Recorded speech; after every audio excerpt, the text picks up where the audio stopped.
Irfan.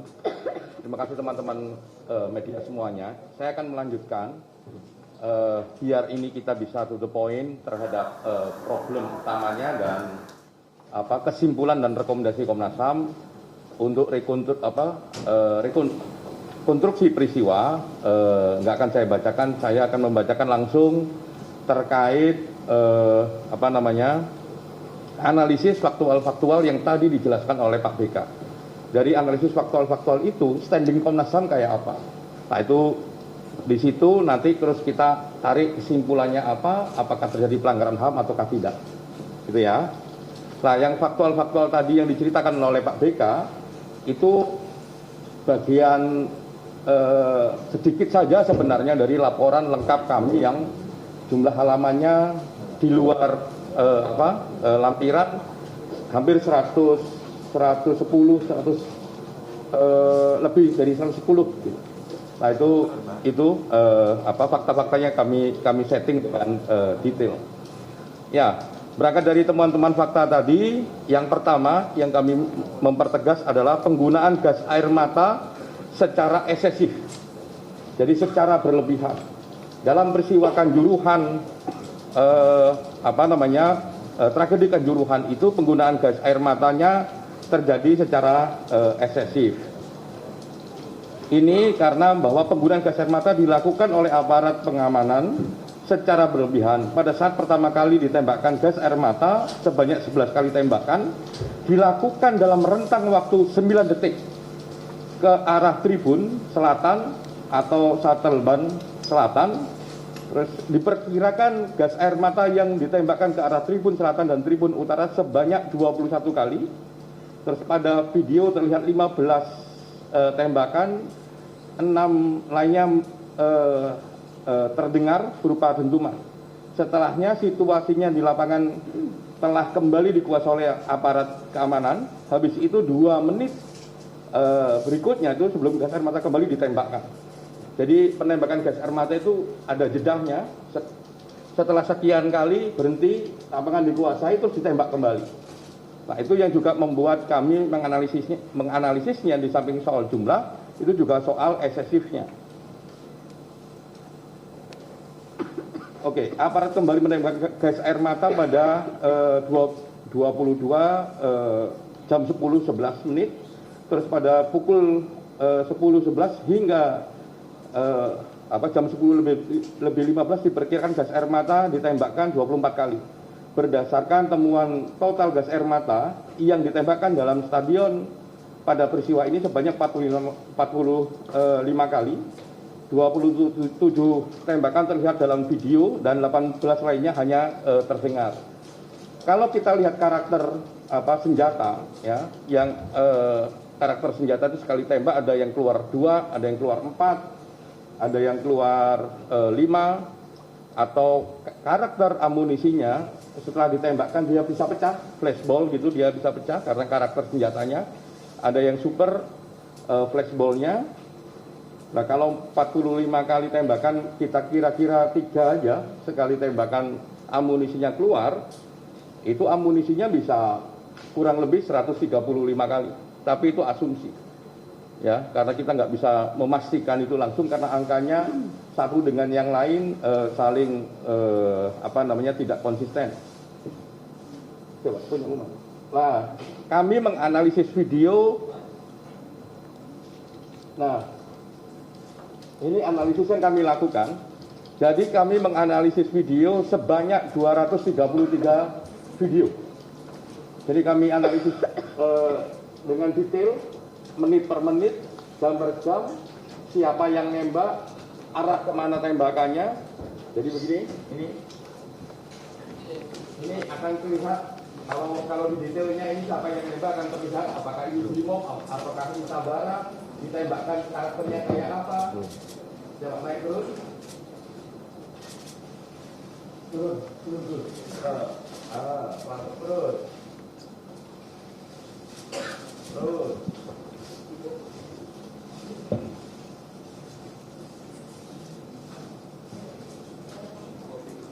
Terus. Pelan-pelan. Oke.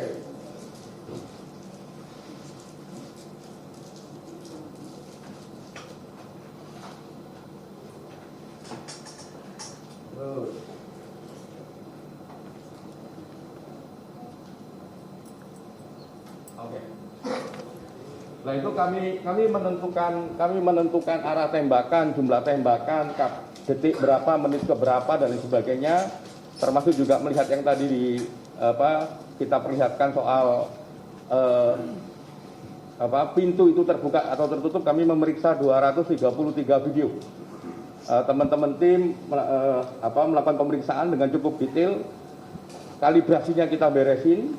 Habis itu terus juga kita kita tentukan waktunya, kita tentukan karakternya, termasuk juga dengan menyandingkan karakter senjata dan karakter amunisi.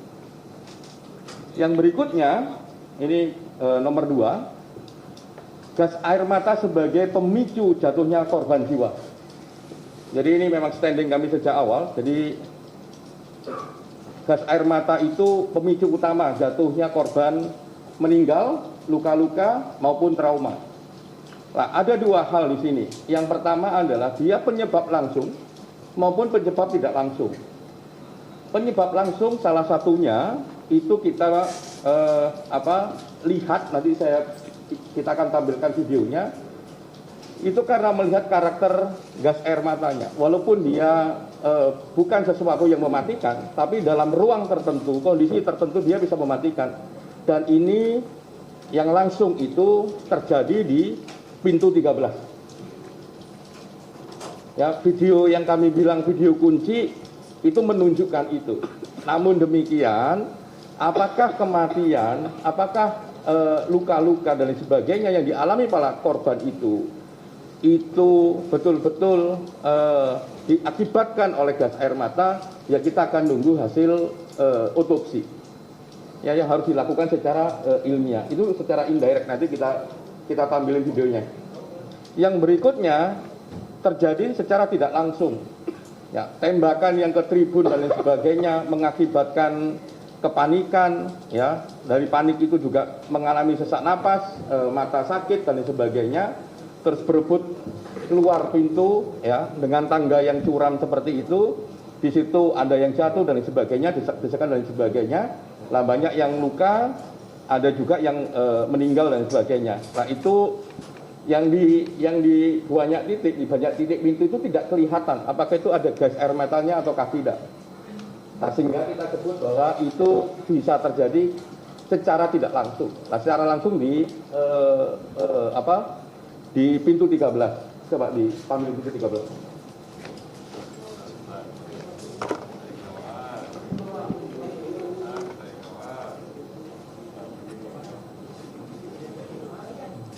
Bukan. Yang tembakan dulu. Yang tembakan dulu. Begini. Balik. Pas ini nanti pas des gitu. Coba.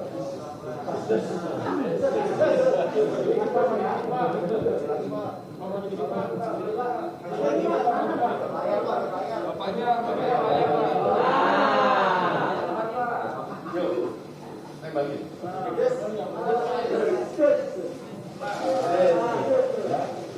Ini terus kita lihat dulu.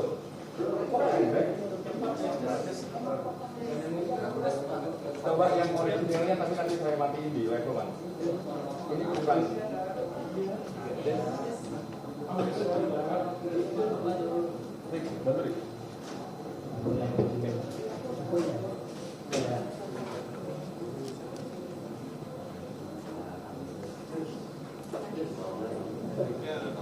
Jadi di antara video ini Pak.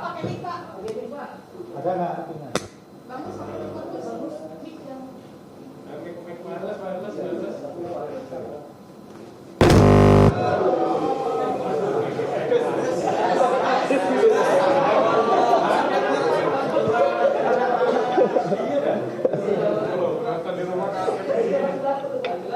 Terus nanti diuji yang kamu punya yang bisa kelihatan dari CCTV.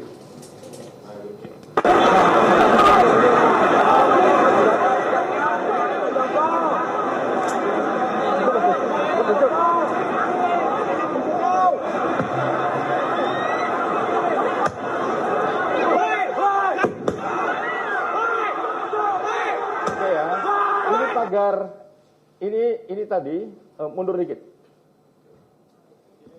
Dikit aja, dikit, terus. Mundur dikit.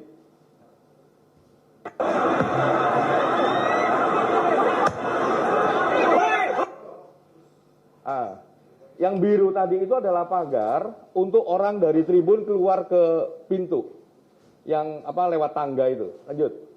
Oke. Ya, lanjut aja terus. Ada kelihatan juga dia. Betul.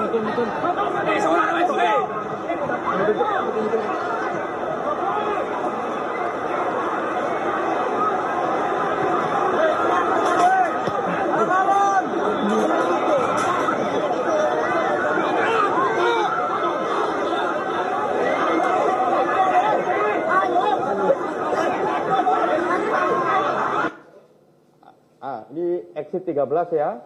Ini terbuka. Kita bandingin nanti yang pintu keluarnya. Sambil nunggu. Jadi ini satu-satunya video yang menunjukkan sampai di dalam sini ada orang meninggal.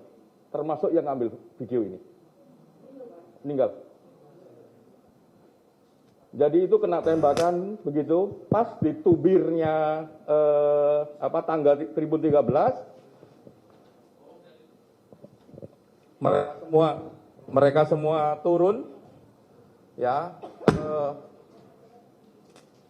Kok meledaknya kok di situ? Harusnya di tubir 13. Mana? Yang tadi itu.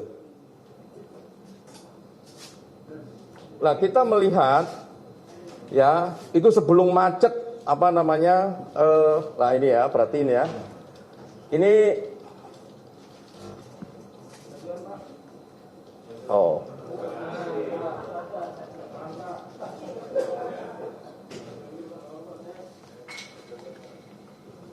Ini pintu 13 ini. Ini asapnya ini. Ini ada asap, kalau mau kelihatan tuh ada TV tuh. Ini asapnya ini. Jadi tembakan tadi itu ya yang di tubir tangga tribun 13 itu yang tadi. Nah, itu sampai keluar asap di sini. Itu berbeda dengan semua pintu yang lain. Makanya lanjut.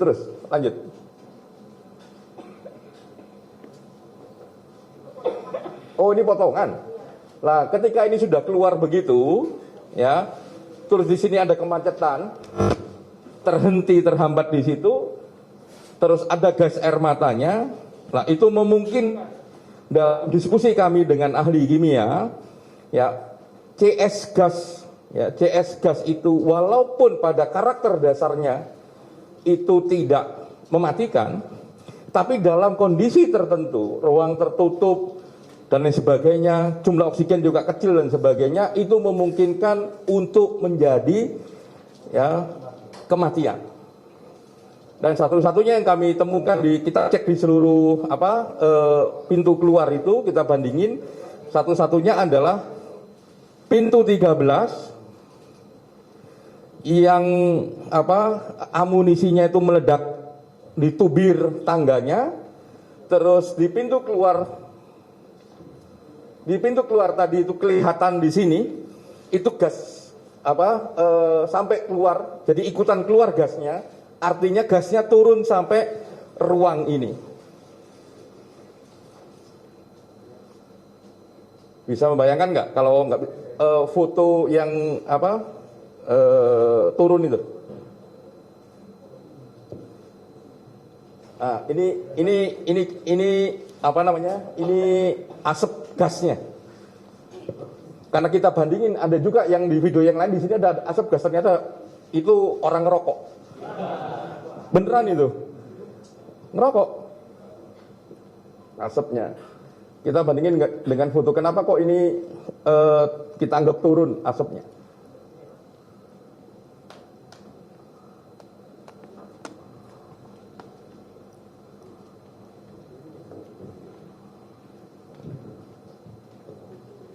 Mana foto yang turun itu? Nah, modelnya begini, jadi ditembak di tubir sini, pas di tubir sini, ya, pas di tubir sini. Asap itu karena banyak orang turun ke sini. Nah, asap itu ikut turun sampai dia keluar di pintu ini.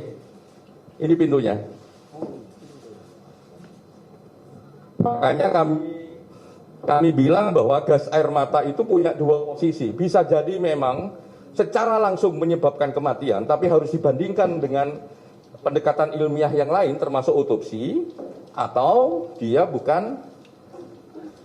tidak secara langsung menimbulkan penyebab kematian. Ya karena panik, terus itunya curam kayak begitu dan sebagainya, desek-desekan, mata panas, dada sesak, terus pintunya juga ada palangnya sehingga macet di situ dan banyak korbannya. Oke, yang berikutnya yang nomor 3, adanya kekerasan di dalam dan di luar stadion. Ya, terdapat tindakan kekerasan di lapangan maupun di luar stadion. Bahwa berdasarkan temuan terdapat kekerasan dilakukan oleh aparat TNI, ya, dalam upaya mensterilkan massa supporter yang ada di lapangan. Sedangkan di luar lapangan dilakukan ketika evakuasi pemain dan ofisial Persebaya yang berada dalam kendaraan Barakuda dan truk Brimob yang melaju ke luar area stadion. Jadi kami mendapatkan keterangan ini dari teman-teman Persebaya sendiri dan kami cocokkan dengan video titik 16 yang itu mengarah kepada parkir, termasuk juga bisa menangkap gapura keluarnya Barakuda dari area stadion. Itu memang ada lemparan-lemparan dan sebagainya. Nah, nomor 4, pelanggaran aturan FIFA dan PSSI oleh PSSI. Ini standingnya. 1, memang tidak ditetapkannya pertandingan Arema versus Persebaya sebagai pertandingan berisiko tinggi. Padahal secara faktual pertandingan itu memang berisiko tinggi, makanya supporternya cuma dari Arema saja. Ya, macam-macam perangkatnya, penambahan pasukan dan sebagainya, itu berisiko tinggi, tapi tidak pernah ditetapkan oleh PSSI. Padahal PSSI memiliki kewenangan untuk menetapkan itu dan mengambil langkah-langkah untuk melakukannya. Dan ini orang tidak menjalankan kewenangannya, ya harus bertanggung jawab. Terus tidak adanya indikator terkait high risk. Setelah kami dalami, ada nggak sih sebenarnya indikator yang tertulis atau SOP yang tertulis terkait high risk yang memang dimiliki oleh PSSI? Ternyata tidak, itu hanya best practice analisa dan sebagainya. Tertulis itu enggak. Ya, ini terutama ketika diambil putusan oleh Sekjen atau Sekretaris Umum. Kalau dalam bahasa di instrumennya, bahasa di organisasi PSSI dipanggilnya Sekjen, tapi di instrumennya dipanggilnya Sekretaris Umum. Yang berikutnya adalah Match Komisioner tidak memenuhi standar AFC dan tidak memahami regulasi keselamatan dan keamanan PSSI. Jadi Match Komisioner ini adalah kepanjangan tangan PSSI.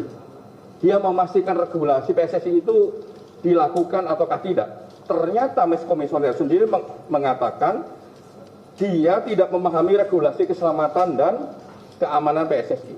Nah, bagaimana orang yang memiliki kewajiban terhadap monitoring pelaksanaan regulasi, tapi dia sendiri tidak memahami regulasi itu sendiri. Nah, yang lebih ini lagi, dia tidak memenuhi standar AFC. Ini penting kami tekankan karena memang sebelumnya kami dikasih keterangan bahwa Matchcom yang hadir di pertandingan itu memiliki lisensi AFC. Ternyata Matchcomnya sendiri mengatakan enggak, saya tidak memiliki lisensi AFC. Ini problem yang serius.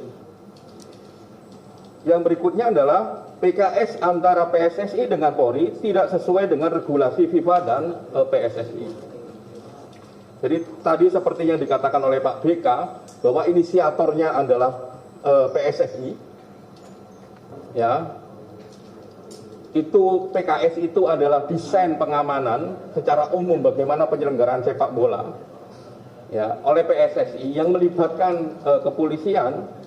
Tapi kalau kita baca secara substansi isi PKS itu ia melanggar aturan dari PSSI maupun FIFA, dan itu tidak dipertahankan oleh oleh PSSI. PSSI juga nggak mendrafting itu, bahkan menyerahkan proses pengamanannya kepada kepolisian. Makanya turunannya itu yang namanya Renpam dan sebagainya yang harusnya itu tanggung jawab security officer menjadi tanggung jawabnya kepolisian. Nah ini memang secara problem serius itu menjadi cikal bakal kenapa kok ada Brimob masuk, ada Brimob pembawa gas air mata, ada Barakuda di situ, ada Sabara di situ dan sebagainya. Dan ini tidak hanya terjadi di Kanjuruhan, kita kira, dan itu hampir di semua pertandingan ya ada simbol-simbol yang dilarang oleh FIFA, oleh PSSI sendiri masuk ke sana karena memang salah satu rujukannya adalah PKS, dan PKS diinisiasi oleh PSSI, sehingga memang PSSI melanggar aturannya sendiri. Yang berikutnya adalah pengamanan melibatkan Samapta dan Brimob. Intinya sama, kayak tadi kami jelaskan, ini melanggar pasal 19B, tapi pada pokoknya adalah ya karena memang dia masuknya pakai PKS, yang PKS-nya didesain oleh PSSI, ya yang dibiarkan bahwa polisi mendesainnya itu dan ditandatangani oleh PSSI. Jadi problem utamanya di struktur desain pengamanan yang dicerminkan oleh PKS antara PSSI dan kepolisian.